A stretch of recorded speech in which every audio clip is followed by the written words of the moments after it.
मैं अब एक ऐसे इंसान को, एक ऐसे शख्स को इस मंच पर पहुंचा रहा हूं।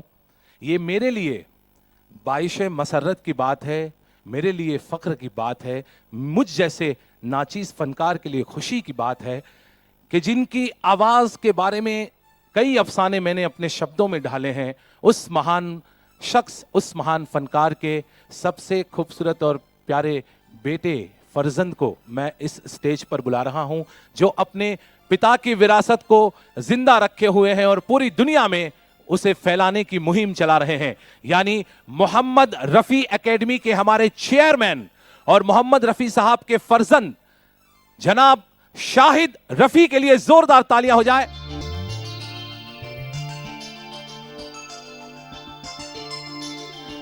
कहते हैं कोई भी अच्छी चीज की जब तड़प और तलब होती है और वो देर से मिलती है तो बहुत सुकून मिलता है हमें, है ना।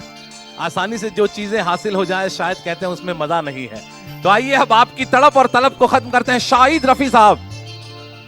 और वैसे कोई फर्क नहीं है, हम यूं समझ लीजिए कि हमने तो देखा नहीं, लेकिन आप में से बहुत सारे लोगों ने मोहम्मद रफी साहब को लाइव, जब दूरदर्शन के म्यूजिकल प्रोग्रामों में रफी साहब की रिकॉर्डिंग आप देखते होंगे तो आपने रफी साहब को यकीनन इस अंदाज में जरूर देखा होगा।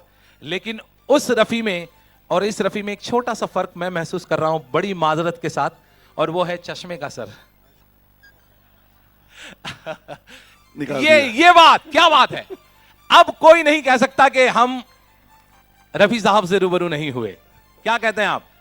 ये हमारी खुशकिस्मती है कि आज शाहिद रफी साहब इस मंच पर हमारे सामने हैं। न सिर्फ बातें अच्छी करते हैं बल्कि मैं आपको बता दूं, अपने पिता की वो विरासत सुरों के जरिए इन्हें भी खुदा की मेहरबानी से हासिल हुई है। तो कुछ बातें करेंगे पहले शाहिद रफी साहब, उसके बाद सुरीले गीतों को सुनेंगे हम। शाहिद रफी, देवियों सज्जनों। शुक्रिया। मेरे भाइयों बहनों बुजुर्गों, आप लोग सबको मेरा नमस्कार, अस्सलाम वालेकुम। मुझे सबसे पहली बात तो मैं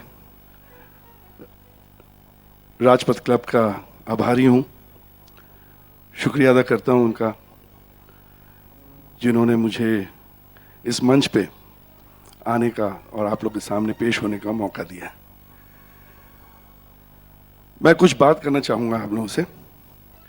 सबसे पहली बात तो ये है कि मतलब जब मुझे पता चला कि मुझे कोशिश में लगे हुए थे हम कि अहमदाबाद में हम आएंगे और ये मोहम्मद रफ़ी क्लब जो है एकेडमी, इनफैक्ट इसको यहाँ पे कोशिश करेंगे कि मतलब बढ़ाएं, तो मैंने ये कहा कि मतलब पहले थोड़ा सा लोगों को पता चले इस एकेडमी के बारे में।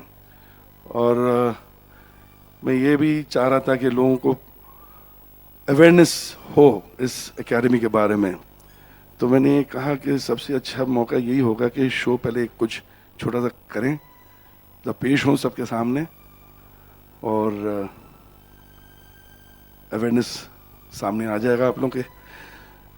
एक और बात कहना चाहता कि मैं जब ये शो का सोचा तो मैं जब शबीर भाई से बात किया, आप यकीन करिए मतलब उस इंसान की मोहब्बत, उनका बड़प्पन कि एक ही लफ्ज़ पे मैंने सिर्फ ये कहा कि शबीर भाई अहमदाबाद चलना है।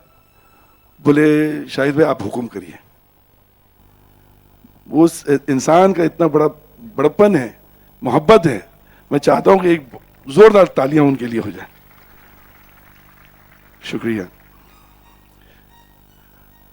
मैं आप लोगों का ज्यादा वक्त नहीं लूंगा। एक और बात मैं कहना चाहता, जो मेरे वालिद साहब, मेरे अब्बा कहते थे कि बेटा जैसे जिस तरीके से एक इंसान, ये जरा लाइट बंद कर देंगे क्योंकि इतनी आंखों पे आ रही है कि मैं लोगों को नहीं देख पा रहा हूं, अब दिख रहा है।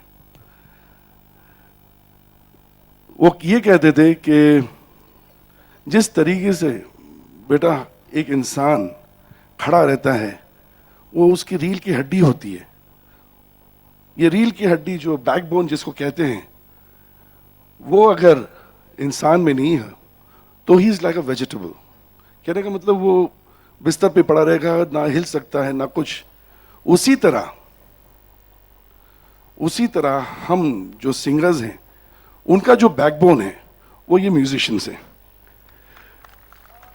मैं चाहता हूं कि आप एक जोरदार तालियां मारें इन लोगों के लिए, क्योंकि इनके बगैर हम कुछ नहीं है।